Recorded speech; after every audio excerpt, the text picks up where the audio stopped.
ರಾಷ್ಟ್ರೀಯ ನಾಯಕರು ತೀರ್ಮಾನ ತಗೊಂಡು ಅವ್ರನ್ನ ಪಕ್ಷದಿಂದ ಉಚ್ಚಾಟನೆ ಮಾಡಿದ್ದಾರೆ. ಖಂಡಿತ ನಿಮ್ ಪ್ರಕಾರ ನಿಮ್ಮ ಊಹೆ ಅಂತ ಅವ್ರು ಬರ್ತಕ್ಕಂಥ ಪ್ರಯತ್ನ ಮಾಡ್ತಿರೋದು ಸತ್ಯ. ಇವತ್ತೇನು ನಾ ಮುಂದಿನ ತಿಂಗಳು ಶ್ರಾವಣ ಮುಗಿಲಿ, ಆಷಾಢ ಮುಗಿದ ತಕ್ಷಣ ನಾನು ಪಕ್ಷ ಕಟ್ತೀನಿ, ಹೊಸ ಪಕ್ಷ ಕಟ್ತೀನಿ ಅಂತಕ್ಕಂಥ ಏನು ಅವ್ರ ಆಸೆ ಐತೆ, ಖಂಡಿತ ಶುಭವಾಗಿ ನಾವ್ ಯಾರು ಕೂಡ ಅವ್ರಿಗೆ ವಿರೋಧ ಮಾಡುದಿಲ್ಲ. ನನ್ನ ಹಾಲು ಮತ್ತು ಸಮಾಜವನ್ನಾಗಿ ಹೇಳ್ತೇನೆ, ಅವ್ರು ಹೊಸ ಪಕ್ಷ ಕಟ್ಟುದಾಗ ನಾನೇ ಅವ್ರಿಗೆ ಬೋಣಿಗೆ ಕೊಡ್ತೀನಿ.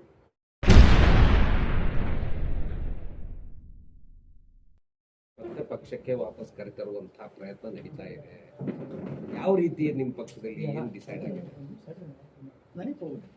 ತಾವು ಹೇಳ್ಬೇಕು, ತಾವು ರಾಜ್ಯ ಕಾರ್ಯದರ್ಶಿಗಳು ಇರ್ಲಿ, ತಾವು ಕೂಡ ಸೀನಿಯರ್ ಇದ್ರಿ, ಹೇಳಿ ಬರೋಲ್ಲ, ನೀವೆಲ್ಲ ರೆಸ್ಪಾನ್ಸಿಬಿಲಿಟಿ ನೋಡಿ.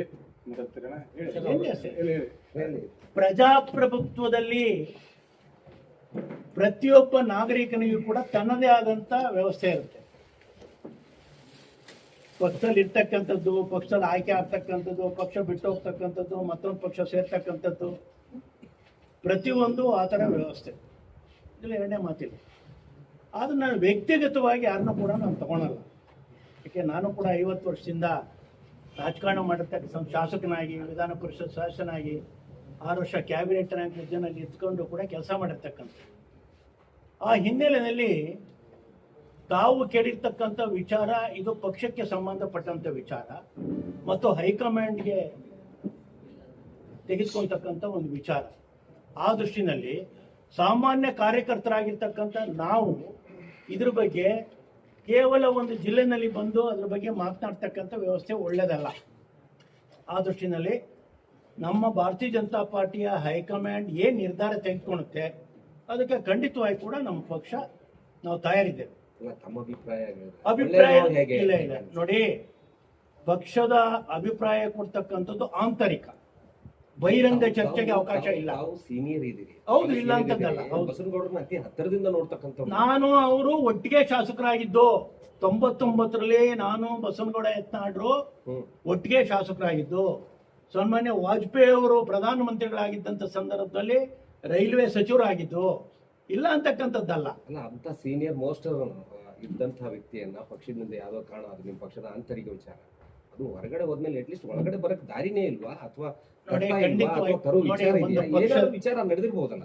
ನಾನೇ ಹೇಳ್ತೀನಲ್ಲ, ನಾನು ಕೂಡ ಭಾರತೀಯ ಜನತಾ ಪಾರ್ಟಿನಲ್ಲಿ ಶಾಸಕನಾಗಿ, ವಿಧಾನ ಪರಿಷತ್ ಸದಸ್ಯನಾಗಿ, ಚೇರ್ಮನ್ ಆಗಿ ಕೆಲಸ ಮಾಡುವಂಥ ಕಾಲದಲ್ಲಿ ಅನಿವಾರ್ಯ ನಾವು KJP ಪಕ್ಷವನ್ನು ಕಟ್ಟಿದಂಥ ಸಂದರ್ಭದಲ್ಲಿ ಒಳಗೆ ಬರುವಂಥ ಸಂದರ್ಭದಲ್ಲಿ ಶಿಸ್ತು ಸಮಿತಿಯವರು ನಮ್ಮನ್ನ ಪಾರ್ಟಿಯಿಂದ ಉಚ್ಚಾಟನೆ ಮಾಡೋದು. ದಯವಿಟ್ಟು ಅರ್ಥ ಮಾಡ್ಕೋಬೇಕು. ನಾನು ಯಾರ ಬಗ್ಗೆನೂ ಕೂಡ ಟೀಕೆ ಟಿಪ್ಪಣಿ ಮಾಡ್ಲಿಕ್ಕೆ ಹೋಗಲ್ಲ.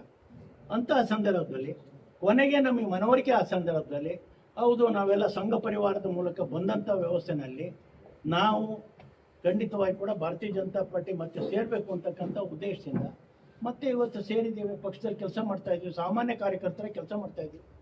ಮುಂದಿನ ಯುವ ಪೀಳಿಗೆ ಅವಕಾಶ ಮಾಡಿಕೊಡ್ಬೇಕು ಅಂತ ಎಲ್ಲವನ್ನು ತ್ಯಾಗ ಮಾಡಿದ್ದೇವೆ.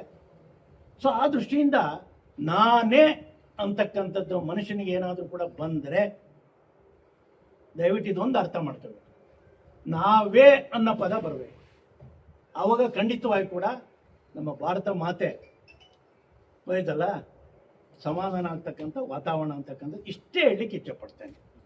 ನಾನು ದಯವಿಟ್ಟು ಬೇಡ, ನಾವು ಅಲ್ವಾ ಸಮಾಜ ಸೇವೆ ಮಾಡ್ಲಿಕ್ಕೆ ಹೊರಟಿರ್ತಕ್ಕಂಥ ನಾವು ಕೇವಲ ಅಧಿಕಾರಕ್ಕೋಸ್ಕರ ಅಲ್ಲ. ಅಧಿಕಾರಕ್ಕೋಸ್ಕರ ಅಂಟ್ಕೊಂಡೇನಾದ್ರೂ ಕೂಡ ಪಕ್ಷದ ನೆಲೆಯಲ್ಲಿ ಬೆಳಿತೀನಿ ಅಂತ ಅಂದ್ರೆ ಅದು ಜನ ಕ್ಷಮಿಸೋಲ್ಲ. ನಾವು ಮಾಡಬೇಕಾಗಿರ್ತಕ್ಕಂಥ ಕೆಲಸ ಕಾರ್ಯಗಳು ಇನ್ನೂ ಬಹಳಷ್ಟಿದೆ, ಅದಕ್ಕೆ ಹೋಗೋಣ.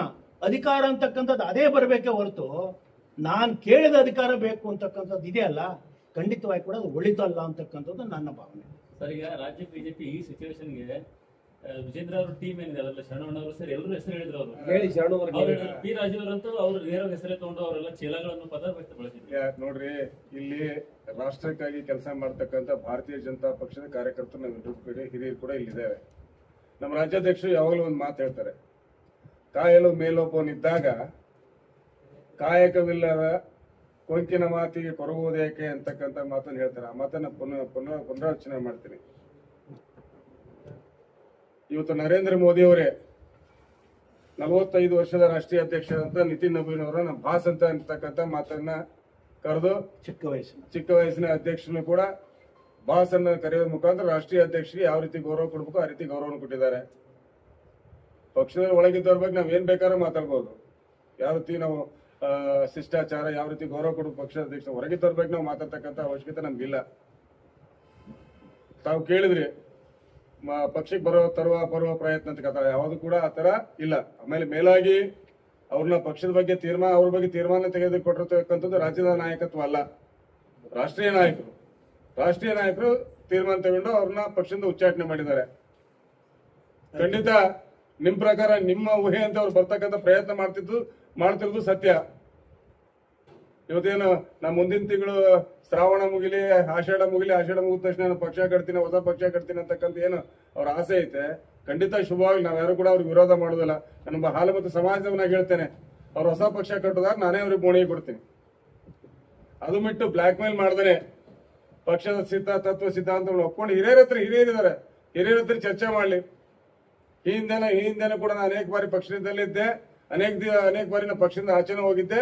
ಮತ್ತೆ ನಂಗೆ ಬರುವ ಆಸೆ ಇದೆ ಅಂತಕ್ಕಂಥ ಅಭಿಪ್ರಾಯವನ್ನ ಪಕ್ಷದ ಹಿರಿಯ ಮುಖಂಡರಲ್ಲಿ ಅಥವಾ ರಾಜ್ಯಾಧ್ಯಕ್ಷರಲ್ಲಿ ಮನವಿ ಮಾಡ್ಲಿ, ಅದನ್ನ ಹಿರಿಯರು ಯೋಚನೆ ಮಾಡ್ತಾರೆ. ಸಾಧ್ಯವಾದ್ರೆ ನಾನು ಕೂಡ ರಾಜ್ಯದ ಕಾರ್ಯದರ್ಶಿ ಇದ್ದೀನಿ, ನನ್ನ ಹತ್ರನೂ ಕೂಡ ಮನವಿ ಕೊಡ್ಲಿ. ಈಗ ಒಂದು ದೃಷ್ಟಿಕೋನ ಅಲ್ಲಿ ಈಶ್ವರಪ್ಪನವ್ರನ್ನ ಒಂದ್ ಕಡೆ ಕಡೆಗಣಿಸಲಾಗ್ತದೆ, ಇಲ್ಲಿ ಯತ್ನಾಳ್ ಅವ್ರನ್ನ ಒಂದ್ ಕಡೆ ಕಡೆಗಣಿಸಲಾಗ್ತದೆ. ಏನ್ ನಡೀತಾ ಇದೆ ನಿಮ್ಮ ಪಕ್ಷದಲ್ಲಿ ಸರ್? ಯಾರು ಹಿರಿಯರನ್ನ ಒಂದ್ ನಿಮಿಷ ಕಂಪ್ಲೀಟ್ ಮಾಡ್ತಾರೆ, ಹಿರಿಯರನ್ನ ಸಂಪೂರ್ಣವಾಗಿ ಉಚ್ಚಾಟನೆ ಮಾಡಿ ನಮಗಿಂತ ಚಿಕ್ಕವರು ನಮ್ಮ ಜೊತೆಯಲ್ಲಿ ಕೆಲಸ ಮಾಡದಂತ ವ್ಯಕ್ತಿಯ ಮಕ್ಕಳನ್ನ ತಂದು ಅಧ್ಯಕ್ಷರ ಮಾಡೋದು ಸಹಜವಾಗಿ ಹಿರಿಯರಿಗೆ ಸ್ವಲ್ಪ ನೋವು ಉಂಟು ಮಾಡಿದೆ. ಅದನ್ನ ಶಮನ ಮಾಡೋ ದೃಷ್ಟಿಕೋನದಲ್ಲಿ ನೀವು ಏನ್ ಮಾಡಿದ್ದೀರಿ? ರಾಷ್ಟ್ರಾಧ್ಯಕ್ಷರು, ರಾಜ್ಯಾಧ್ಯಕ್ಷರು ಎಲ್ಲರೂ ಸೀನಿಯರಿಟಿ ಸೇರಿಕೊಂಡು ಒಂದು ಪಕ್ಷವನ್ನ ಸುಂದರವಾಗಿ ಮಾಡ್ಕೊಳ್ಳೋಕೆ ಏನ್ ಪ್ರಾಬ್ಲಮ್ ಏನಾಗಿತ್ತು? ಯಾಕೆ ಇಷ್ಟೊಂದು ಡಿಸ್ಪ್ಯೂಟ್ಸ್ ಆಗ್ತಾ ಇದೆ ನಿಮ್ಮ ಪಕ್ಷದಲ್ಲಿ? ಖಂಡಿತ ಹೊಂದಾಣಿಕೆ ಇಲ್ಲದೆ ಇರೋದಾ ಹೇಗೆ? ಖಂಡಿತ ನಿಮಗೆ ನಮ್ಮ ಪಕ್ಷದ ಬಗ್ಗೆ ಇರ್ತಕ್ಕಂಥ ಕಾಳಜಿಗೆ ನಾನು ಖುಷಿಯಿಂದ ನೀವು ಅಭಿನಂದನೆ ಹೇಳ್ತೀನಿ ಅಣ್ಣ. ಒಂದು ಗಮನದಲ್ಲಿರಲಿ, ಸನ್ಮಾನ್ಯ ರಾಜ್ಯಾಧ್ಯಕ್ಷರು ವಿಜೇಂದ್ರ ಅವರು ಆದ್ಮೇಲೆ ಎಲ್ಲ ಹಿರಿಯರನ್ನು ವಿಶ್ವಾಸಕ್ಕೆ ತೆಗೆದುಕೊಂಡು ಇಡೀ ರಾಜ್ಯಾದ್ಯಂತ ಪ್ರವಾಸ ಮಾಡಿ ಕಾರ್ಯಕರ್ತರಲ್ಲಿ ಉತ್ಸಾಹ ಬರ್ತಾ ನಿಟ್ಟಿನಲ್ಲಿ ಅವ್ರು ಕೆಲಸ ಮಾಡ್ತಾ ಇದ್ದಾರೆ. ಕಳೆದ 2023 ವಿಧಾನಸಭೆ ಚುನಾವಣೆಯಲ್ಲಿ ನಮಗೆ ಪಕ್ಷಕ್ಕೆ ಹಿನ್ನಡೆ ಆದಂತ ಸಂದರ್ಭದಲ್ಲಿ ಮಾನ್ಯ ರಾಷ್ಟ್ರೀಯ ನಾಯಕರೆಲ್ಲರೂ ಕೂಡ ವಿಜೇಂದ್ರ ಅವ್ರನ್ನ ರಾಜ್ಯಾಧ್ಯಕ್ಷನ ನೇಮಕ ಮಾಡಿದಾಗ ಇಡೀ ರಾಜ್ಯದಲ್ಲಿ ಒಂದು ಮಿಂಚಿನ ಸಂಚಾರ ಆಯಿತು.